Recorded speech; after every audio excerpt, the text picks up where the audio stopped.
multimedia enthusiasts, listen up. This distribution has everything under the sun for your multimedia needs. And of course, I'm speaking of ArtistX right now on Spatry's Cup of Linux.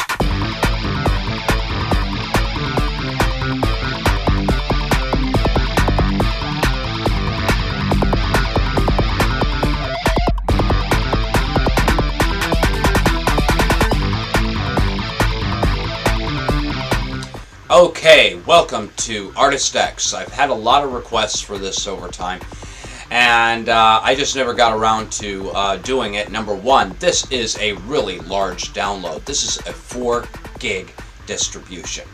Okay, and you have a choice on this. You can run this in KDE or GNOME 3. I don't like either of these two desktops. Now, I am looking at this in live CD mode, and let me tell you what.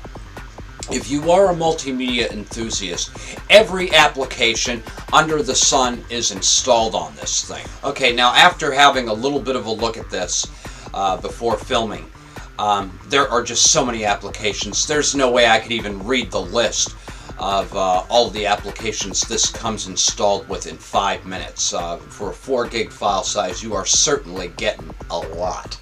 And I mean, you could literally just put this on a live DVD and get lost for hours looking through all of the applications that are installed in this. I'm clicking on the start button now, and it is not very responsive on my single core computer in a virtual environment.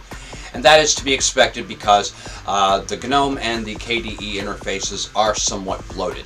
But you can see there are tons and tons and tons of applications on this.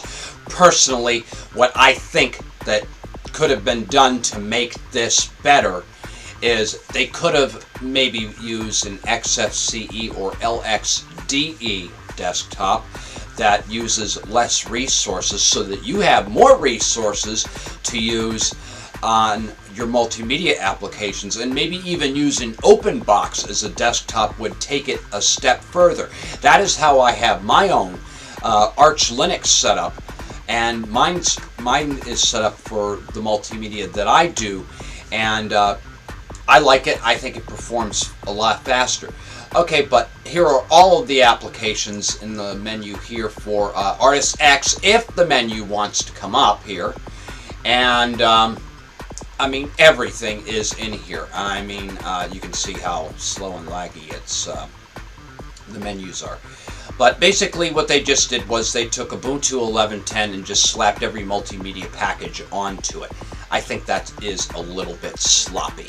I think this could be better if they had just picked out the best of the best of the best multimedia applications and put that into a distribution for people to use. But the advantage that this gives you is that if you were to put this on a live disk, you could try out the individual multimedia applications, see if it's something that you would like, and then you could install that on your target system. So all in all, this is a good, I will say this much, this would make for a good live USB just for testing out the multimedia applications. But would I use this as an operating system on my current setup? I couldn't. This is too slow. It's a little bloated for me. And but the thing is, you know, there are tons of applications for everything that you would want to use. I mean, there are 1, 2, 3, 4, 5, 6, 7, 8 webcam applications. How many do you possibly need? But they thought of it all. They wanted to have everything included with that. And so this is a good opportunity for you to try these things.